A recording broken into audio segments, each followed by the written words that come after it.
인생을 살아가면서 우리가 계속해서 확인하는 것은 우리 인생이 정말 연약하구나. 특히나 우리가 믿음을 가지고 있는 그리스도인으로서도 내 믿음이 이 정도밖에 되지 않았는가라는 그런 순간들을 종종 맞이하게 됩니다. 그때 조금만 더 인내했더라면, 그때 조금만 더 하나님을 신뢰했더라면 당하지 않아도 되는 그런 인생의 깊은 상처를 안게 되는 일들이 생기게 되는 것입니다. 그런데 이것이 어쩌다가 한 번씩 나타나면 괜찮은데 종종 어떤 경우에는 습관처럼 동일한 상황이 오면 또 실패하고 또 넘어지고 또 후회하고, 그래서 때로는 그것 때문에 불화가 일어나고 다툼이 일어나고 소중한 사람뿐만 아니라 소중한 것들을 잃게 되는 그런 경험들을 우리가 하게 됩니다. 오늘 우리가 읽은 본문의 말씀에도 이 모세의 이야기들을 통해서 바로 그것을 한번 확인해 볼 수 있는 것입니다. 우리만 그런 것이 아니라 모세도 동일하게 연약한 인생일 수밖에 없는 모습을 우리가 오늘 본문의 말씀 속에서 보게 되는 것입니다. 그래서 오늘 본문의 말씀에 우리와 동일한 연약한 모세에게 그 인생의 자주 습관처럼 만나는 그 연약함을 어떻게 극복해야 하는가, 어떻게 그것을 이겨야 하는가, 그 교훈의 말씀이 오늘 담겨져 있는데 그것을 함께 여러분들과 나누기를 원합니다. 자, 오늘 본문의 말씀은 모세가 하나님 앞에 나와서 하나님과 토론하는 그런 내용들입니다. 우리가 읽지는 않았습니다만은 오늘 본문 앞에 5장 마지막 부분에 보면 그가 하나님 앞에 나와서 기도를 하는데요. 그가 하나님 앞에 나와서 지금 기도하는 이 상황 자체가 보통 사람 같으면, 보통 이스라엘 백성들 같으면 다 하나님 앞에 불평하고 하나님을 떠나가야만 되는 그런 상황인데 모세는 오히려 하나님 앞에 나와서 기도하고 있습니다. 그가 하나님 앞에 나와서 하는 말이 그것입니다. 하나님, 왜 나를 이스라엘 백성들에게 보내었습니까? 그 말은 가서 실패하고 왔다라는 것입니다.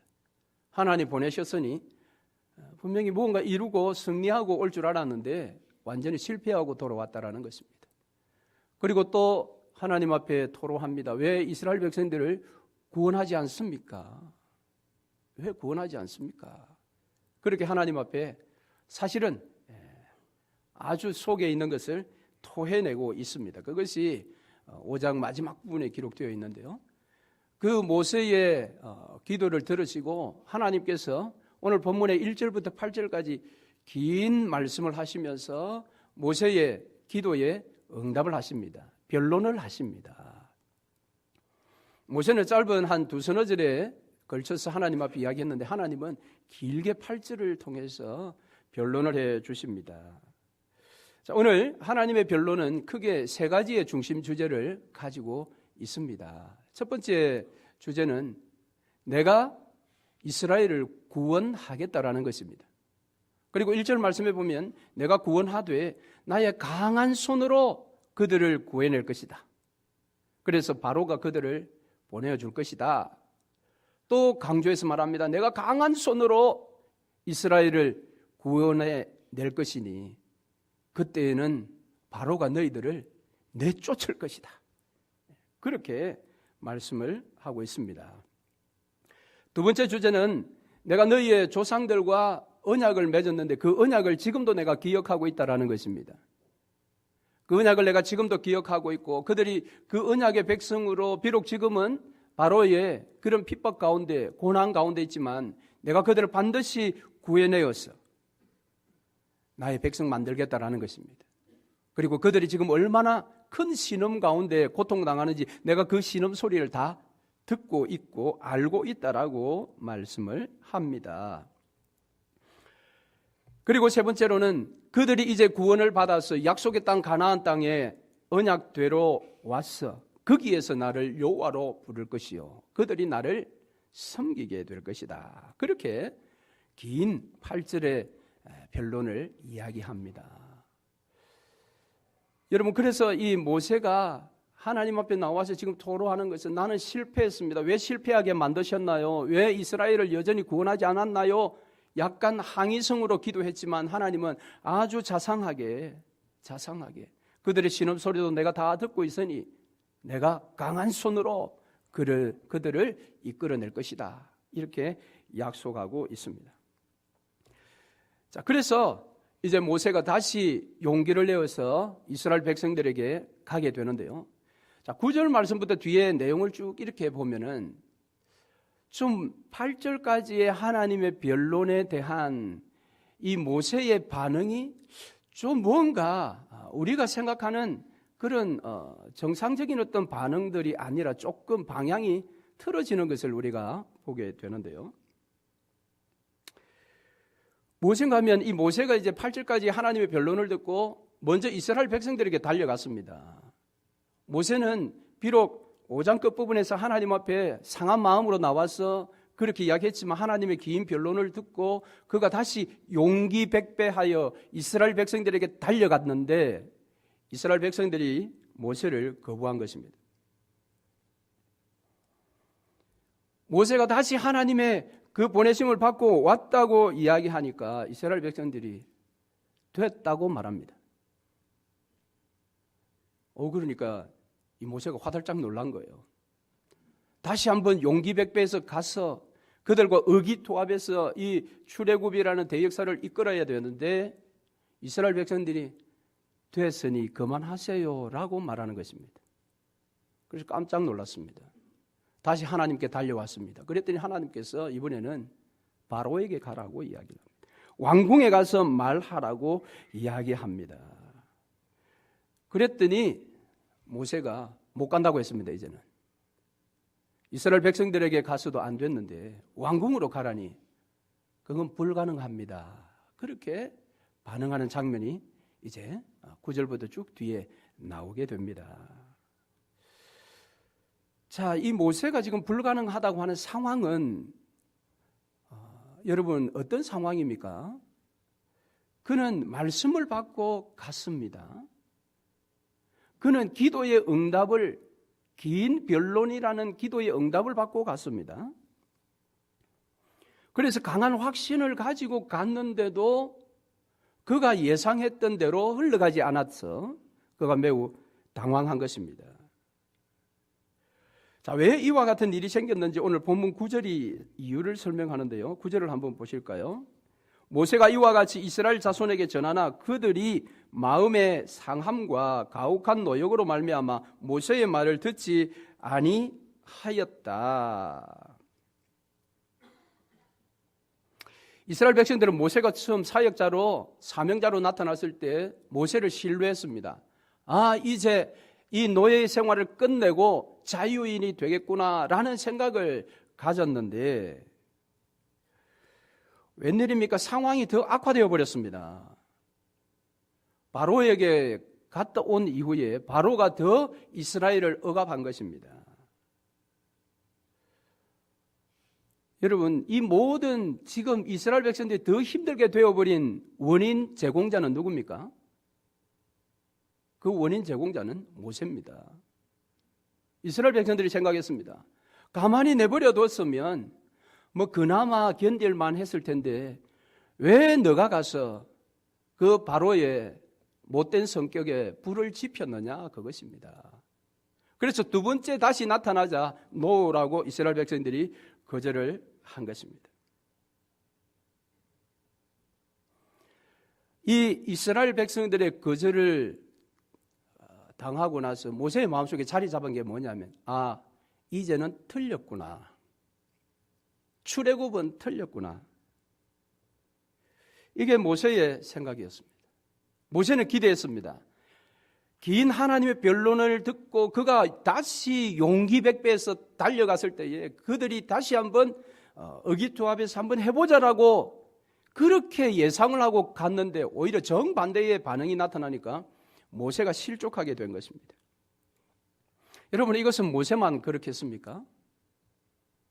이것이 바로 우리의 모습인 것입니다. 우리가 하나님께 말씀을 받습니다. 하나님께 기도의 응답을 받습니다. 지금까지는 좀 실패했지만 이제는 확신 생겼습니다. 용기 100배 그 일에 딱 뛰어들었는데 내 예상과 빗나가는 일이 일어났을 때에 우리의 마음속에도 모세와 같이 이제 다 틀렸구나 그런 생각이 듭니다. 예를 들면 우리의 자녀를 하나님께서 책임져 주신다. 그럼 우리 모두가 다 가지고 있는 그런 믿음 아니겠습니까? 그래서 우리의 자녀가 장차 커서 하나님 나라에 그렇게 귀한 자녀가 될 것이라고 그렇게 믿고 있는데 아이가 어느 날 성적표를 가져왔는데 이게 엉망인 거예요. 그러면 부모들은 대부분 분노합니다. 왜 이런 결과를 가지고 왔느냐? 그리고 우리는 또 뒤에 이야기를 하죠. 내가 못해준 게 뭐 있냐? 너 하나 믿고 미국 왔는데 너 하나 잘 키워보려고 미국 왔는데 이게 도대체 뭐냐? 이제 상처 주는 말을 하게 되지 않습니까? 왜 그렇습니까?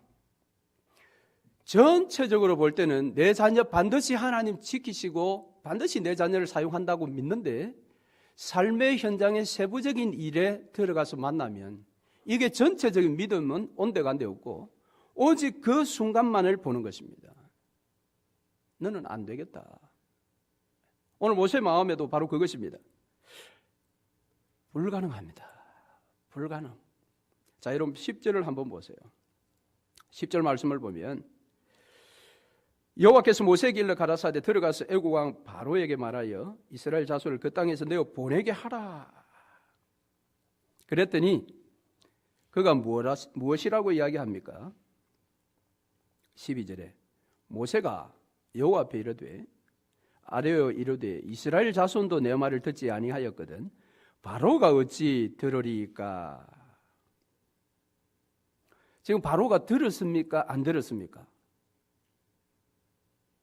바로가 들었습니까? 안 들었습니까? 안 들었죠. 아직 가서 말하지도 않았죠. 그런데 지금 모세는 무엇이라고 단정합니까? 안 듣는다라고 단정을 하고 있습니다. 이 단정하게 된 근거가 무엇입니까? 바로 앞에 있는 그 말이죠.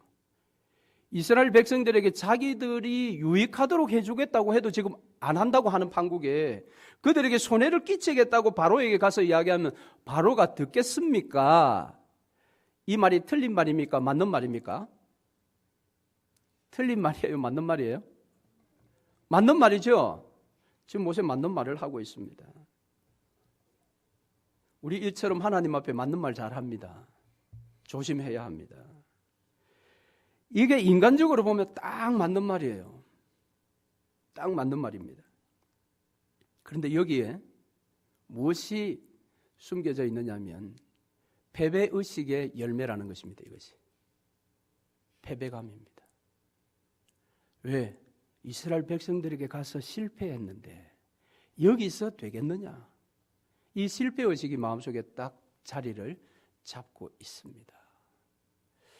어떤 목사님이 그런 말씀을 하셨어요. 한국의 많은 목회자들이 이 실패의식에 빠져 있다는 것입니다. 한국의 많은 교회들이 실패의식에 빠져 있다는 것입니다. 왜 그런가? 안 된다라는 겁니다. 하니까 안 된다라는 겁니다. 설교를 해도 안 되고 성경 공부를 가르쳐도 안 되고 그래서 많은 목회자들이 목사들이 이 실패의식에 빠져 있는 거예요. 그래서 하는 말이 지금은 교회 성장 시대가 아니라 교회 마이너스 시대야. 스스로 자위하는 것입니다. 다 교회들이 지금 내리막을 달리고 있는데 나는 평균 유지만 하니까 나는 그래도 나라는 이 패배의식에 사로잡혀 있다라는 것입니다. 그래서 뭘 해도 안 된다고 생각을 하는 것입니다. 과연 그렇습니까? 오늘 이 모세도 패배의식에 지금 사로잡혀 있습니다. 그래서 자기들 잘 되게 해주겠다고 해도 안 되는데 손해를 끼치겠다고 하는데 되겠습니까? 하나님 앞에 맞는 말을 합니다. 우리도 이런 이야기들을 많이 하게 됩니다. 그러나 문제는 그럼에도 불구하고 하나님께서 가라고 하면 갈 수 있어야 한다라는 것입니다. 자, 여러분 12절을 한번 보세요. 12절을 보시면 이 모세가 안 된다, 패배의식에 빠져 있는 마지막 핵심 펀치가 있습니다. 하나님께 핵심 펀치를 날리는데요. 12절, 바로가 어찌 들으리까 나는 입이 둔한 자니이다. 입이 둔하다는 이야기를 여기서 하고 있습니다. 이스라엘 백성들이 안 들었습니다. 좋게 해주겠다고 하는데, 그런데 손해를 끼치는 바로가 들어주겠습니까? 불가능해요. 더구나 더 불가능한 것은 나는 입이 둔한 자입니다. 나는 말을 잘 못한다, 그 말입니다. 여러분, 우리가 성경을 계속해서 통독을 하는데 이 모세가 나는 입이 둔한 자입니다, 이 이야기가 오늘 여기 처음입니까? 자, 4장으로 한번 가볼까요? 출애굽기 4장 10절 말씀. 4장 10절은 모세가 지금 하나님께로부터 소명을 받는 그 이야기가 계속 이어지고 있는 장면입니다. 4장 10절. 모세가 여호와께 아뢰되 오 주여 나는 본래 말을 잘하지 못하는 자니이다. 주께서 종에게 명령하신 후에도 역시 그러하니 나는 입이 뻣뻣하고 혀가 둔한 자니이다. 하나님께서 모세에게 너 애굽에 가서 내 백성을 구해내라고 이야기했을 때에 모세가 못합니다라고 핑계를 대면서 했던 이야기가 이것입니다. 입이 뻣뻣하고 혀가 나는 둔합니다 그랬습니다. 하나님께서 그를 타이릅니다. 모세야, 입을 누가 지었느냐? 혀를 누가 만들었느냐? 그러니까 너 가 그랬습니다. 그랬더니 모세가 또 못 간다고 이야기합니다. 이렇게 좋게 이야기하는데 여러분 13절에 한번 보세요. 모세가 이르되 오 주여 보낼 만한 자를 보내소서. 모세 말 잘합니다. 제가 하나님이면 오 주여 보낼 만한 자를 보내소서 하면 입을 탁 쳐버리고 싶어요. 아주 말 잘합니다. 오 주여 보낼 만한 자를 보내소서 이럽니다. 아니나 다를까 14절에 보니까 하나님 분노하셨습니다. 분노했습니다. 그래 저기 너 형 아론이 오는 거 보느냐? 너 형에게 내가 받은 이야기를 너가 전해라. 그러면 너 형이 바로에게 말할 것이다. 그렇게 혀가 둔하다 이건 벌써 정리를 다 해줬어요. 정리를 다 해줬는데 지금 또 그걸 끄집어내는 겁니다. 이 모세가 뒤끝이 있어요. 예, 앞에도 실컷 말 듣고 좋은 이야기 듣고 보낼 만한 자를 보내줬어요. 이랬는데 이 혀가 둔하다는 것을 오늘 또 이야기를 합니다. 여러분 무엇입니까? 이게 오늘 우리의 문제인 것입니다. 우리가 신앙생활을 하다가 뭔가 우리의 예상이 빗나갈 때에 이거 불가능하다 라는 생각이 들면 이전에 다 정리되었던 것을 다시 끄집어내어서 불가능할 수밖에 없는 것을 증명해내는 것이 우리의 모습입니다. 그걸 하나님 앞에 다 ABCD 펼쳐놓고 하나님을 설득하려고 합니다. 이게 다 불가능하지 않습니까? 모세는 처음에 갔을 때 실패했어요. 다시 돌아와서 하나님께 기도해서 다시 재충전을 받아 용기 백배해서 다시 갔는데 큰 저항에 부딪혔습니다. 큰 저항에 부딪히다 보니까 이게 모든 게 뒤죽박죽이 돼버린 겁니다. 이제 모세도 정신이 없는 겁니다. 예상을 완전히 빗나가기 때문에 그렇습니다. 그런데 여러분, 이 모든 문제를 누가 해결합니까? 누가 해결합니까? 모세 자기가 합니까? 아니지요. 하나님께서 하십니다. 하나님께서 하시는데 모세가 지금 하나님을 생각하지 아니하고 지금 안 된다라고 이야기를 하는 것입니다. 왜 이런 문제가 생깁니까? 우리 모든 사람들의 믿음은 이 뭐라 할까요? 개요적인 믿음, 이 전체 큰 덩어리 개요적인 믿음은 우리 모두가 다 좋습니다. 그런데 이 각 분야의 파트에 들어가면 우리의 믿음은 영락없이 이처럼 불가능하다고 외치는 그런 순간들이 많다라는 것입니다. 그것이 올 수밖에 없는 게 우리가 예상하는 예상대로 일이 풀려나가지 않을 때 우리는 패배의식에 빠질 수가 있습니다. 마치 갈릴리 호수에 밤에 배를 저어 제자들이 가는데 풍랑이 일어서 이제 거의 죽게 되지 않았습니까? 그때에 놀랍게도 물 위에 한 사람이 걸어오는 것을 보고 그들이 놀랐습니다. 사람이 물 위를 걷다니 저건 유령이야. 그래서 유령이다 하고 더 혼비백산 정신이 나갈 때에 내다라고 예수께서 자신을 밝혔습니다. 그때 베드로가 진짜 예수님이면 나로 물 위를 걸어오라 하소서라고 도전합니다. 예수님께서 오라고 했습니다. 물 위를 뛰어내려서 걸었습니다. 여러분 얼마나 놀랍습니까? 그런데 한순간 주위에 일렁이는 바람과 파도를 보게 되는 순간 베드로가 물에 빠지게 됩니다. 주여 나를 구하소서. 여러분 무엇입니까? 이 예수를 바라보고 뛰어내리는 이 큰 믿음들은 우리에게 있는데 이 주변의 잔잔한 이와 같은 상황, 베드로는 예수께서 오라고 했으니까 예수님 앞에까지 달려갈 때까지는 아무런 문제가 없을 것이라고 예상을 했죠. 그래서 뛰어내렸죠. 그런데 얼마 가지 않아서 주위를 보니까 자기 예상이 깨진 것입니다. 아니 저 바람과 파도 속에서 내가 걷다니 하는 순간 물에 빠진 것입니다. 모세가 바로 그와 같은 입장입니다. 용기 백배 다시 기대를 가지고 이스라엘 백성들이 갔는데 이스라엘 백성들이 한마디로 NO라고 할 때 결국 그러니까 우리가 이 문제를 그럼 어떻게 해결해야 되느냐. 오늘 하나님의 답변 속에서 그것을 찾아야 합니다. 자, 1절 말씀해 보시면 하나님께서 강조한 표현이 하나 나타나는데 그것이 무엇입니까?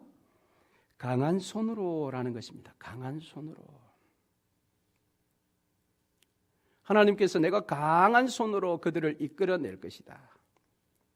하나님은 지금 당신 앞에 와서 모세가 하소연하면서 왜 나를 보냈습니까? 원망도 하고 왜 구원하지 않습니까? 라고 시비를 거는 모세를 책망하지 아니하고 끝까지 설득합니다. 위로하면서 내 강한 손으로. 자, 그 다음에 중요한 이 변론에 있어서 중요한 표현이 또 하나 있는데 그것이 무엇인가 하면 여호와의 이름을 가르쳐 주는 것입니다. 자, 거기 몇 절 나오죠? 2절 말씀에 오늘 본문으로 다시 돌아왔어요. 본문 2절 말씀해 보니까 하나님이 모세에게 말씀하여 이르시되 나는 여호와이니라. 나는 여호와이니라. 이 나는 여호와다라는 하나님의 이름을 오늘 이 변론에 반복해서 이야기합니다. 2절부터 나오는데 6절에도 보면 나는 여호와로라. 7절에도 보면 너희 하나님 여호와인 줄을 너희가 알리라. 8절에도 보면 나는 여호와로라. 하나님께서 이걸 지금 굉장히 강조하고 있습니다. 모세에게 용기를 주기 위해서 하나님께서 사용하시는 그 핵심 포인트가 그의 이름, 여호와라는 이름을 지금 계속해서 소개하고 강조합니다. 여호와라는 이름의 뜻이 무엇입니까? 이 여호와라는 단어가 어디서 처음 나옵니까? 하나님의 전능하신, 자, 오늘 본문에도 조상들에게는 전능의 하나님, 3절 말씀에 내가 아브라함과 이삭과 야곱에게 전능의 하나님으로 나타났으나 나의 이름을 여호와로는 그들에게 알리지 아니하였고. 그러면 창세기에 이게 여호와라는 이름이 나온다는 거예요? 안 나온다는 거예요?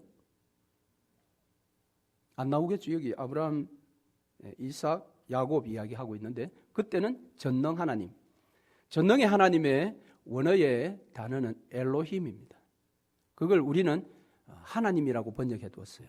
처음 나오는 단어가 1장 1절, 창세기 1장 1절입니다. 하나님이, 태초에 하나님이 천지를 창조하시니라 하실 때 그 하나님은 엘로힘입니다. 그런데 여기 여호와라는 이름, 이 이름은 언제 등장하느냐? 바로 창세기 다음 출애굽기에 나오죠. 모세의 부르심이라는 그 소명 사건 가운데 하나님께서 모세에게 처음 알려줍니다. 모세가 하나님께 묻습니다. 내가 이스라엘 백성들에 가서 하나님이 나를 보냈다라고 하면 이스라엘 백성들이 하나님이 도대체 누구냐? 이름을 물으면 무슨 이름을 댈까요? 했을 때에 하나님께서 나는 여호와니라 그렇게 가르쳐 줬어요. 그 여호와의 뜻이 무엇이라고요? 나는 스스로 있는 자다 그 말입니다. 나는 스스로 있는 자다. 자, 여러분, 하나님 스스로 계신 이름, 이것이 과연 파워가 있습니까? 이게 힘이 있습니까? 왜 하나님이 이것을 가르쳐 주셨을까요? 오히려 엘로힘이 더 강력하지 않습니까? 말씀으로 무에서 유를 창조하시는 창조주 하나님, 그 이름이 더 위대한 이름 아닙니까? 더 힘이 있지 않습니까? 그런데 왜 여기에 스스로 계시는 하나님? 자, 이 말은 스스로 계신다, 이 말은 누군가가 창조한 존재가 아니라 스스로 존재하시는 분이다. 그러니까 하나님이 과거에도 계셨고 현재도 계시고 미래도 계시는 스스로 존재하는 존재 자체가 힘이라는 겁니다. 왜? 그분은 존재하심으로 말미암아 주권자니까. 그 어떤 주권 밑에 있는 주권자가 아니라 모든 주권 위에 홀로 계시는 주권자시니까 그것이 힘이라는 것입니다. 제가 버지니아에서 유학할 때에 그때 많이 좀 힘들었을 때에 제일 보고 싶은 사람, 그 사람이 아버지였어요. 우리 아버지. 저 고등학교 2학년 때 이제 돌아가셨던 아버지. 그때 무슨 마음이 들었느냐 하면 내 아버지가 살아 계셨다면 내가 이렇게 힘들었을까? 그런 생각을 했어요. 물론 어머니는 그때 살아 계시고 지금도 살아 계신데요. 뭐 어머니는 별로 생각이 안 나는데 아버지가 그렇게 생각이 나더라고요. 무엇입니까? 아버지가 존재하시는 그 자체가 자식에게는 힘이죠. 그러니까 하나님, 시작도 없고 끝도 없인 알파와 오메가 되신 그 하나님이 존재하시는 그 자체만으로도 이스라엘에게는 강력한 힘이 되는 것입니다. 그래서 지금 모세에게 그것을 가르쳐주고 있는 것입니다. 여러분, 이 여호와라는 이름이 이후에 그 뒤에 다른 별명까지 붙어서 우리에게 많이 소개되는 단어 중에 하나입니다. 예를 들어 여호수아에게 여호와 니시, 이 말은 무엇입니까? 여호와는 깃발이시다. 그죠? 어떤 깃발? 승리자들이 세우는 승리의 깃발입니다. 여호와 니시. 그 말은 여호수아가 가나안을 정복할 때 그와 함께 하시는 여호와, 그분은 너희의 승리의 깃발이라는 겁니다. 그분이 해결사입니다. 가나안의 그 뛰어난 족속들이 철병갑을 가지고 있다 할지라도, 철병거를 가지고 있다 할지라도 그 모든 것을 이기게 하시는 이는 여호와시다. 또 에스겔서에 나오는 여호와 삼마. 여호와 삼마는 무엇입니까? 여호와가 함께 하신다라는 겁니다. 너희가 어떤 삶의 자리에 있을지라도 하나님께서 거기에 함께 하신다. 그래서 그 문제를 해결해 주신다. 그 하나님이 해결사야. 아브라함에게도 이삭을 바치려고 할 때 나타나는 그 놀라운 하나님의 이름 여호와 이레. 여호와께서 준비하신다. 미리 준비하신다.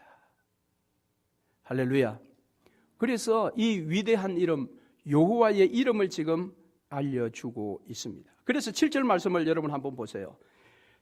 그러므로 너희는 내 백성으로 살고 나는 너희의 하나님이 되리니 나는 애굽 사람의 무거운 짐 밑에서 너희를 빼는 너희 하나님 여호와인 줄 너희가 알리라. 여호와인 줄 알리라.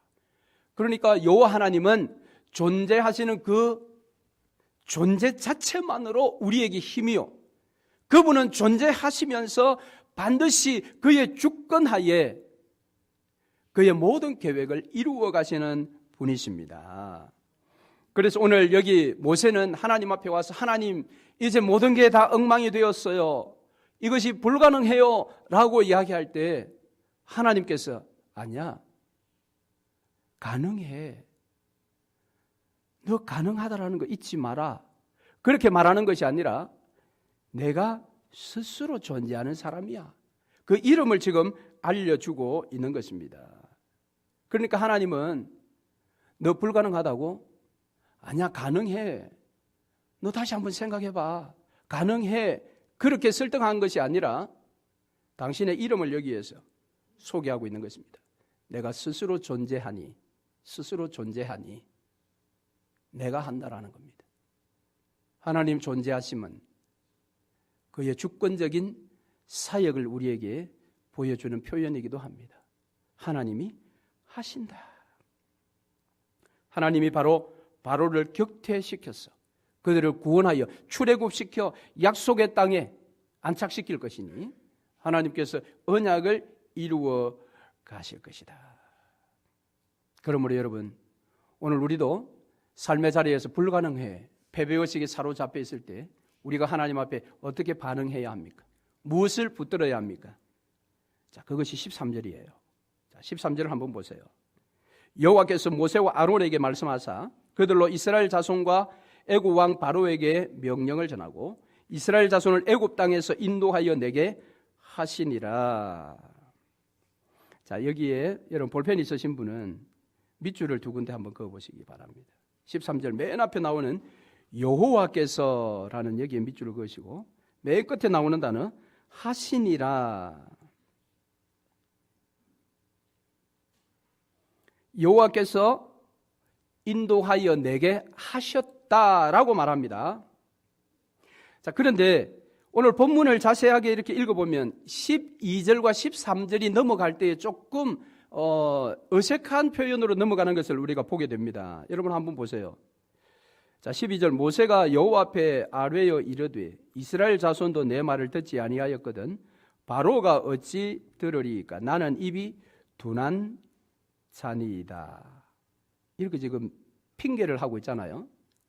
핑계하고 바로 여호와께서 인도하여 내게 하셨다. 그럼 이게 지금 매끄럽게 넘어가는 겁니까? 뭔가 이 사이에 다른 것이 들어 있어야 되지 않습니까? 이 12절과 13절 사이에. 그러니까 이런 이야기죠. 엄마 그거 안 돼요. 그랬는데 바로 뒤에 엄마가 그 일을 하게 했다. 이러면 그 사이에 무엇이 빠졌습니까? 이게 그냥 맞습니까? 넘어가면. 여기 나는 입이 둔한 자입니다 라고 했기 때문에 뭔가 이것을 정리를 해줘야 되잖아요. 모세에게 하나님께서. 그죠? 정리를 해주고 나니 모세가 다시 용기백배해서 가서 결국은 인도해내는 거죠. 그러니까 이 사이에는 아마 책망이 들어있는 것 같아요. 앞서 우리가 살펴본 것처럼 뭐? 입이 둔하다고? 너 출애굽기 4장에서 내가 정리해 줬잖아. 그리고 잔소리하지 말고 다시 가. 그런 표현이 여기 생략되었다라는 겁니다. 그 모세가 이 기사를 기록할 때 왜 그 이야기를 생략했을까요? 하나님이 자극적인 표현을 쓰셨는지 모릅니다. 모세에게 너 또 맞을래? 아니면 뭐 어쨌든 입이 둔하다 했을 때 다 해결되었잖아. 그러니까 이제 너 가기만 하면 될까? 라고 했을 때 그가 갔다라는 겁니다. 그리고 그가 기록할 때 내가 다시 달려가서 이스라엘 백성들을 설득하고 바로 앞에 당당하게 나가서 내가 이스라엘 백성들을 이끌어내었다라고 모세가 기록하지 않고 여호와께서 인도하여 내게 하셨다. 할렐루야. 우리 하나님은 우리가 불가능하다고 이야기하는 그 앞에 우리를 책망하지 않습니다. 그리고 불가능한 일을 해결해 주시기 위해서 그가 우리에게 어떤 말씀을 합니까? 가능해. 그건 가능한 거야. 너 왜 믿음이 없어? 그거 가능해. 그렇게 우리를 설득하시는 것이 아니라 내가 한다라는 것입니다. 내가 한다. 왜? 내 이름이 여호와니까. 내 이름이 여호와니까.